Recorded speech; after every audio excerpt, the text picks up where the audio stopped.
bersama dengan waktu. Ruang redaksi memberikan kabar terbaru. Sultraline hari ini. Dan dinyatakan terbuka untuk umum. DPRD Kota Kendari menggelar sidang paripurna dengan agenda pandangan fraksi DPRD dengan mendengar jawaban Wali Kota Kendari atas rancangan peraturan daerah Raperda tentang detail tata ruang bagian wilayah perencanaan 1 CBD Telu Kendari tahun 2020-2040 di ruang sidang paripurna DPRD Kota Kendari, Jumat 23 Oktober 2020. Sebelum berlanjut, jangan lupa subscribe channel Sultraline, nyalakan loncengnya agar Anda yang pertama mendapatkan informasi terbaru dari ruang redaksi kami. Dalam rapat paripurna yang dipimpin langsung Ketua DPRD Kota Kendari, Subhan ini turut hadir Wakil Wali Kota Kendari, Siska Karina Imran, unsur Forkompimda, dan anggota DPRD Kota Kendari.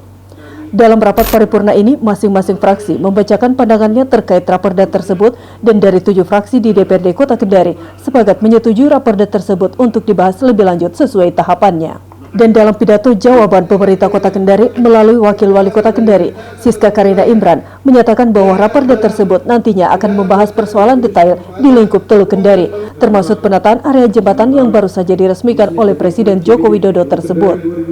Ketua DPRD Kota Kendari Subhan saat diwawancarai oleh awak media usai memimpin rapat paripurna menyatakan bahwa dengan adanya raperda ini akan mengatur kawasan-kawasan strategis di Kota Kendari, khususnya yang berada di sekitar Telu Kendari agar bisa digunakan masyarakat sesuai peruntukannya mulai tahun 2020 hingga 2040 yang sesuai dengan perkembangan ekonomi pariwisata, pelestarian lingkungan, dan juga meningkatkan kesejahteraan masyarakat. Kawasan strategis yang akan kita susun, yang akan kita rencanakan secara detail supaya peruntukan kawasan-kawasan ini mampu menjawab apa yang menjadi kondisi saat ini sampai 2040 dan perkembangan kota serta bagaimana kelestarian lingkungan dan perkembangan ekonomi pariwisata dan bagaimana peningkatan kesejahteraan dari masyarakat kota yang ada di situ. Ya, kita ada juga kejelasan dan tidak ada hal yang abu-abu, supaya bagaimana masyarakat kita ini yang punya juga kemampuan terbatas dan mereka juga bingung dengan peruntukan kawasan itu, sehingga mudah-mudahan ini bisa kita buatkan perdanya, kita sepakati dan bisa diperdakan agar masyarakat tidak merasa kebingungan dan peruntukan kawasan itu jelas sesuai aturan dan undang-undang yang berlaku. Sementara itu, Kadis PUPR Kota Kendari, Erlis Serja Kencana menjelaskan bahwa raperda ini adalah rancangan perda untuk rencana detail tata ruang Kota Kendari, khususnya di wilayah perencanaan 1 CBD Telu Kendari, dan Pemkot Kota Kendari mendapatkan bantuan anggaran dari Kementerian ATR sebesar 70 miliar rupiah untuk menyusun hal tersebut, sehingga pemanfaatan ruang di sekitar Telu Kendari untuk pembangunan berkelanjutan yang tetap memperhatikan pelestarian lingkungan di Telu Kendari dan aturan yang berlaku. Kita bahas tadi bukan RDRW tapi rencana detailnya, jadi rancangan perda untuk rencana detail tata ruang Kota Kendari khususnya di wilayah perencanaan 1 CBD Telu Kendari.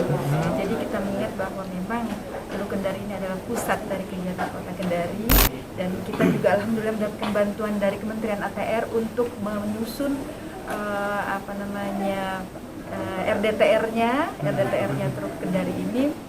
Makanya hari ini kita dengan melalui beberapa tahapan proses yang kita sudah lalui penyusunan RDTR ini, sampailah waktu pada saat ini kita akan membahas ranperdanya. Intinya dalam ini adalah RDTR itu untuk mengatur bagaimana pemanfaatan ruang di sekitar Telu Kendari ini yang tentunya bertujuan untuk pembangunan berkelanjutan. Jadi ekosistem terjaga, masyarakat juga dapat berkarya untuk peningkatan ekonominya yang nanti akan diatur secara rinci di peraturan zonasi dan aturan-aturan tambahan lainnya. Jadi di sini juga diharapkan nanti masyarakat dapat mengindahkan perda kita ini. Apabila memang dilarang dibangun hanya sekian persen harus diikuti, supaya intinya adalah untuk menjaga kelestarian Teluk.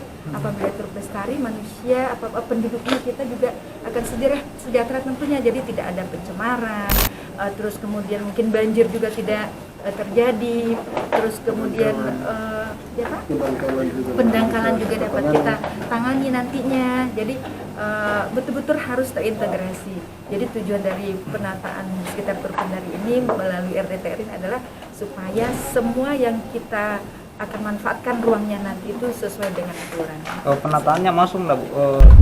Untuk diketahui, kawasan mangrove di sekitar Teluk Kendari terancam hilang akibat pesatnya pembangunan tempat-tempat usaha kuliner yang tidak sesuai peruntukannya.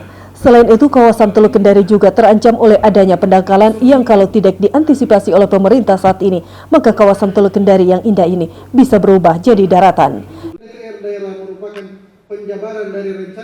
Dari Kompleks Blok MBD Kendari, jurnalis Ultraline Ismar Indarsyah mengabarkan untuk Anda.